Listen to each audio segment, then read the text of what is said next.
지난번에 이어서 평지붕에 대해서 좀 더 얘기를 해보겠습니다.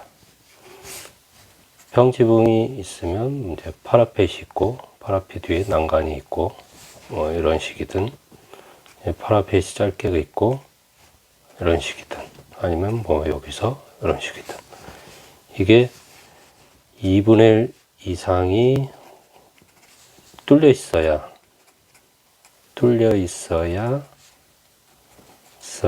면적에 포함이 안 됩니다. 높이에 포함이 안 됩니다. 높이에 포함이 안 되기 때문에, 그래서 이 뚫려 있는 난간대로 하고요. 난간대는 이게 여기서 1.2m, 이제 사람이 디딜 수 있는 부분에서 1.2m 난간을 높이를 해줍니다. 그리고 난간 살이 있으면 공공이 이용하는 난간은 이게 살 간격이 10cm, 그러니까 100mm 이하가 되도록 설치를 해야 됩니다.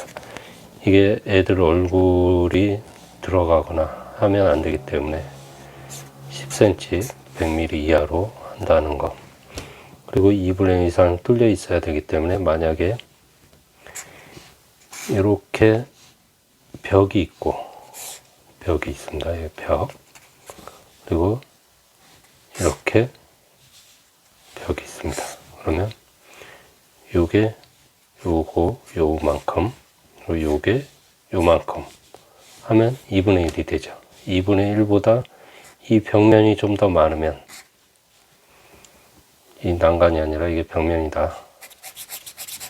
이 벽면이 좀 더 많으면 이거는 이 부분까지 건축물 높이에 들어갑니다. 건축물 높이. 하지만 그렇지 않으면 이 난간이 좀 더 있다, 그래서 2분의 1보다 더 열려 있다 하면 건축물 높이에 들어가지 않습니다. 그러면 이 파라펜 밑부분까지만 건축물 높이에 들어가게 됩니다. 그래서 건축물 높이를 빼야 되는 부분에서 이런 열려있는 난간, 오픈된 난간이라고 하죠. 열려있는 난간을 쓰는 게 대부분입니다. 그리고 지난번에 방수에 취약하다고 얘기를 했습니다. 그래서 이제 물을 빨리 빼줘야 되는데, 고여 있지 않도록 물을 빨리 빼주려면 이제 이렇게 평지붕이 있다. 붕이 있으면 여기에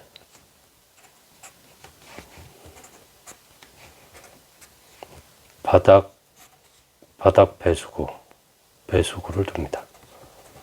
이제 보통은 이렇게 해가지고 FD, 플로어 드레인이라고 쓰죠. 플로어 드레인. 이렇게 씁니다. 플로어 드레인, 파이 150, 플로어 드레인, 파이 150, 4개소라든가, 개소, 이치를 쓰죠. EA, 4개소, 요 FD.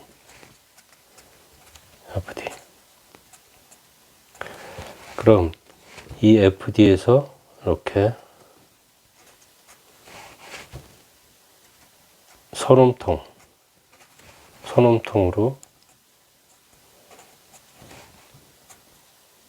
이렇게 해서 선움통으로 이 물을 빼게 됩니다. 이제 그러면 이 FD는 몇 개가 필요할까요?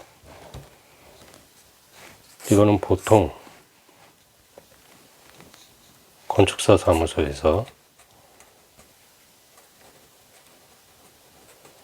FD를 설치를 감으로 합니다.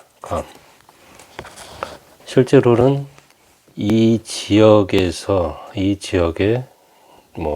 최대 강수량을 봐야겠죠.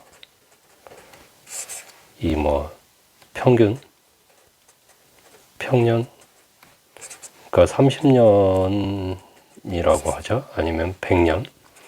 100년 동안의 최대 강수량을 봐서 여기에 1시간에 몇 cm가 오는지 그거를 감당할 수 있게 해주는 게 중요합니다. 그래서 이 드레인 하나당 처리할 수 있는 이제 유속에 따라서 용량이 있겠죠. 한 개가 그 처리할 수 있는 물의 용량이 있을 겁니다. 이거를 계산을 해 가지고 이 드레인의 개수를 설치를 해주는 게 맞습니다. 이게 이제 그 건축 설비에 이게 표현이 되어 있는 그 설비책이 있습니다. 설비책이 있는데, 근데 보통은 그렇게 각각을 다 디테일하게 검토를 안 하고 이제 건축 설비 업체한테 얘기를 하거나 아니면 감으로 예전에 했던 예전 사례를 가지고 감으로 설치를 합니다. 여기 4개, 아니 하나씩 더 주지 뭐. 그래서 6개 아니면 여기 하나씩 더 줘. 9개인가요? 8개. 이런 식으로 대충 계획을 하는데, 실제로는 이 설비 기준을 보고 이렇게 해야 되고요. 그리고 이제 기계 설비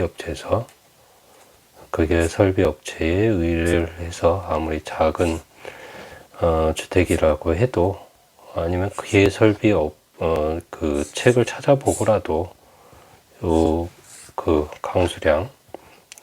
강수량과 이 드레인의 그 처리 용량은 계산을 해서 드레인 작은 거지만 드레인 하나도 설치를 할 필요가 있겠습니다.